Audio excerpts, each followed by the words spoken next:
PSA masak nungat mama batra item khana in sunga damon nga ya hile khakham comment ka chinlang khosunga roughly khatna le sadik to azil khat comment chinlang heci adam mo padin taw na iman tin izinam ti to azil jing khat chun taw na amana hile ataw na so pathen asan pi zo te hi hitig sai ma banga to azil khat mi pi to hil jing khat alo pi dan apawar dan dan chot pi hai chung la nga pathemin ni khat chu thiding a hitai tin putan jong le ataw na zala achutan na pasu nang pi thei hi he the mam lo pi dan cho gabi khai mam lojin PSA tu sim khat omet gabi khai mam lojin ni se tu gai zahab he diu chu khan ro kha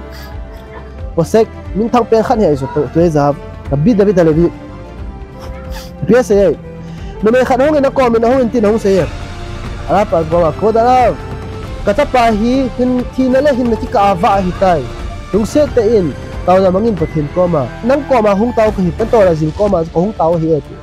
izinam tilet ta tora jil chu pathin to tora ta khat he ki ti hi na tora jil zala chunung se taw na manglet chu thung ding hi hong te ti se ichi ka bo peding na jna ga dinga tu le tu a ke man ka tora ka jila ka student ho to ka jil khom ho si hi azkhut hi na chapa hi ka pe dinga hi ti zala chu be ezat ha shem hung dam do dinga hi hitik se ma banga varim bung sam tumni chang sawli lago jitora hi abon chan juiso kevin izinam tiala hi zala hi nen khu so di hi chu pi sai na hai jitora hi zil wa dammo khadong chu damna nei thoi ro bi he banga chun tawna man ti bin hi le tora jil ti bin hi le hong dam do tai tawna man apawar hadan da chu sakana om khadong hu do the hi pathena kuna pathen dinga alam dang imaom po izinam tirama chu wa fe khina ma hi is